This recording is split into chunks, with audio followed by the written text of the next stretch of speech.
성모상 덕분에 살았다. 귀신은 믿지 않는 편입니다. 영감 같은 것도 없고요. 다만 보이지 않는 상대의 괴롭힘은 받아본 적 있습니다. 중학교 3학년 때 우리 집은 이사를 가게 되었습니다.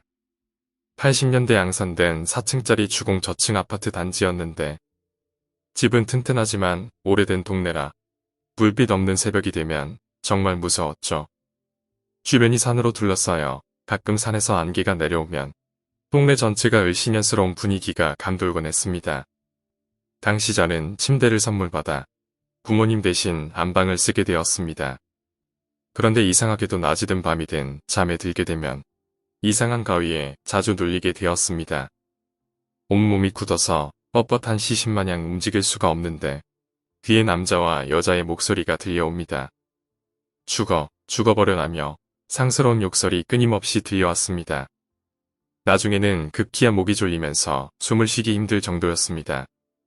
움직일 수는 없는데 숨은 막히고 귀에는 남녀의 목소리로 죽어버려, 꼴 보기 좋네 하고 욕설이 끊임없이 들려옵니다. 저는 가위에서 깨기 위해 이건 가위야, 어서 깨어나야 해 라고 생각하며 애를 썼습니다. 하지만 그들은 귓잔에서 꼴 보기 좋다, 너 같은 건 없어져 버려 하고 짓거릴 뿐이었습니다. 형체가 드러나진 않았지만 한 번에 여러 목소리들이 들려왔습니다. 그 방엔 여자 말고도 남자도 있었고 주로 젊은이들의 목소리였습니다. 10대 또래의 목소리라기엔 앙칼지고 굵은 느낌이었고요.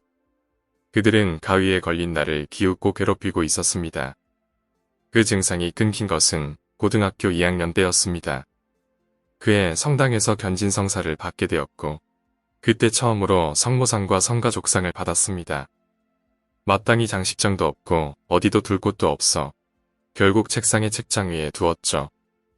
그렇게 올려두니 성모상과 성가족상이 제 침대를 바라보는 위치에 놓이게 되었습니다. 그 이후로는 낮잠을 자도 밤잠을 자도 움직이지 못하고 목을 졸리는 가위는 끊기게 되었습니다. 가끔 몸을 못 움직이는 가위가 걸리긴 해도 쉽게 풀려날 수 있더라고요. 잠깐 동안 가위에 걸려도 갑자기 차 타고 혀를 차며 물러나더라고요. 당시 공부로 지쳤던 내 심리의 무의식이었는지 아니면 오래된 집에 남은 무언가들이었는지 눈에 보이지 않아 답답했는데 지금 생각하니 눈에 그들이 보였다면 정말로 난 미쳐버렸을지도 모르겠습니다. 하지만 성모상이 나타난 이후로는 그런 현상이 줄어들더니 끝내는 사라진 것을 보면 신부님이 죽성하며 수험생활로 지치고 힘든 미카엘을 위해 기도해주세요 라고 기도해주셨다는 이야기를 나중에 들었습니다. 간절했던 보호 요청의 힘이 나타난 것일지 지금도 신기합니다. 이제 그 아파트 단지는 재건축 후 으리으리한 초고층 아파트 동네가 되었습니다. 우리 가족은 그 후에도 몇 번이고 이사를 했지만 아직도 그때 그 성가족상과 성모상을 모시고 다닙니다. 물론 제 침대를 바라보게 두고 있고요. 저는 더 이상 괴롭힘을 받지 않습니다. 그리고 잠도 밤낮으로 잘 자고 있습니다. 오늘 이야기는 여기까지입니다. 오늘 이야기가 재미있으셨다면 구독과 좋아요 부탁드립니다.